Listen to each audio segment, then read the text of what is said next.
तुम मिठाई से इतनी परहेज क्यों करते हो? क्यों दूर दूर भागते हो मिठाई के नाम पर? अगर तुम्हें कुछ नमक का खाने के लिए दिया जाए तो तुम खाते हो, लेकिन अगर बात मिठाई की आ जाए तो तुम बहुत ज़्यादा उससे दूर भागते हो।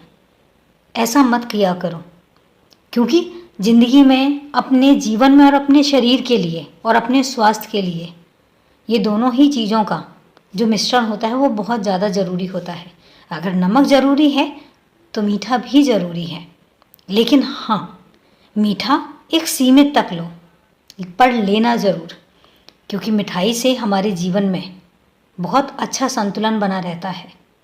बस इतना ज़रूर कहूँगा कि अति मत करना, उसको ज़्यादा मात्रा में मत लेना, क्योंकि एक बात तुमने सुनी होगी, अति सर्वत्र वर्जयेत, मतलब अति हमेशा ही वर्जित होती है, मतलब नुकसानदायक होती है। लेकिन अगर किसी भी काम को सीमित रह के किया जाए और तोल कर किया जाए तो कभी कोई चीज़ नुकसान नहीं करती। इसलिए चाहे वो काम हो या तुम्हारी दिनचर्या हो या तुम्हारे खाने पीने का या तुम्हारे रहन सहन का कोई भी नियम हो, उसमें किसी भी चीज़ के लिए कभी अति मत करना, वो तुम्हारे स्वास्थ्य पर भी असर डाल सकती है। इसलिए संतुलित जीवन जो होता है ना, वो स्वास्थ्य के लिए और दिनचर्या के लिए और तुम्हारे जीवन के लिए हमेशा महत्वपूर्ण रहता है, और इसको ध्यान में रखना।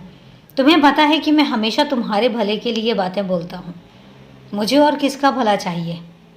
इसलिए जब मैं कोई बात कहा करूँ तुमसे, और ख़ासकर जब तुम्हें कोई निर्देश दिया करूँ, जब मैं तुमसे कोई आदेश दूँ, तो वो ज़रूर याद रखना और उसका अक्षरशः पालन करना, मतलब पूरे तरीके से पालन करना, क्योंकि वो तुम्हारे आज के लिए भी सही है और आने वाले भविष्य के लिए भी सही है।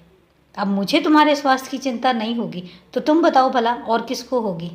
मुझे ही करनी है ना। इसलिए ध्यान रखो और सदा खुश रहो।